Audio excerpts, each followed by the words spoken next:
Oubliez un peu les livres d'histoire. Parfois, les récits les plus incroyables sont gravés directement dans l'os. Aujourd'hui, on va jouer les détectives. On va faire parler des craintes d'animaux pour qu'ils nous livrent tous leurs secrets. Alors, imaginez la scène. On est sur un chantier et hop, on découvre ces crânes.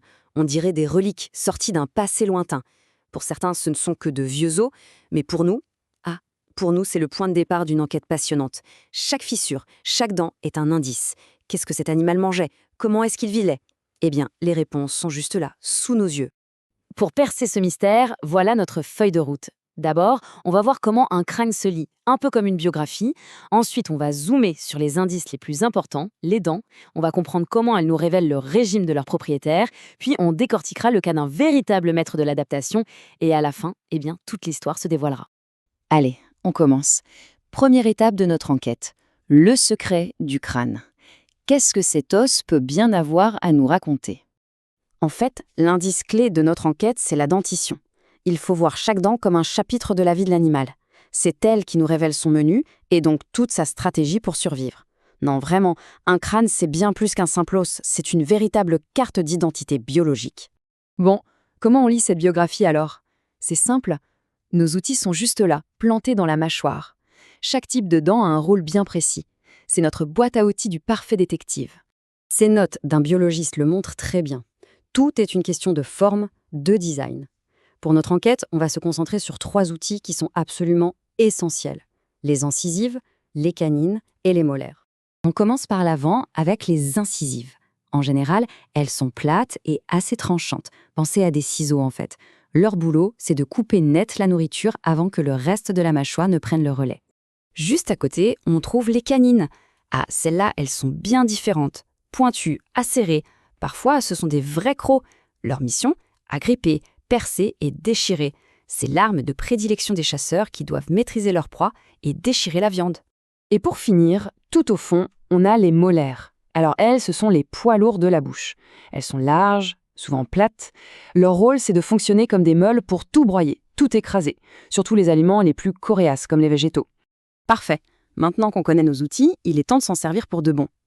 On va voir comment l'agencement de toutes ces dents, ce qu'on appelle la denture, nous révèle sans le moindre doute le régime alimentaire d'un animal. Et là, l'image parle d'elle-même. Regardez cette différence, c'est juste frappant. À gauche, le chat, un carnivore pur et dur. Voyez ses longues canines pour saisir sa proie et ses dents pointues pour découper la chair.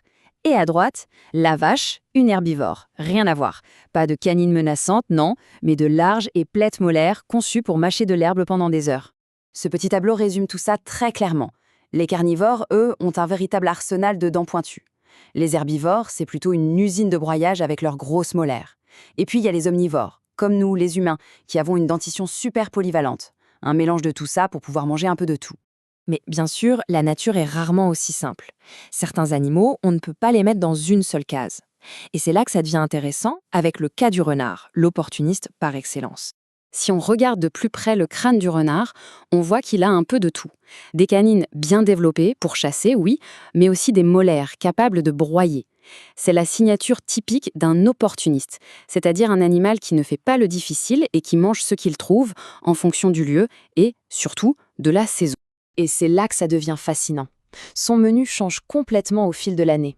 En hiver, c'est le mode survie qui s'active. Le renard devient un chasseur et un charognard. Petit rongeur, lapin, il se concentre sur les proies riches en énergie pour tenir face au froid. Et puis, le printemps arrive et le menu change du tout. La nature s'éveille et le renard s'adapte instantanément. Les lapins et les oiseaux sont beaucoup plus nombreux, alors ils deviennent ses cibles favorites. Ça prouve une flexibilité assez incroyable, non? Mais attention, la transformation la plus spectaculaire, elle est là. En été et en automne, le renard change carrément de métier. Regardez bien, la moitié de son alimentation, ce sont des fruits. Le prédateur se transforme en cueilleur. Ça, c'est la définition même de l'opportunisme.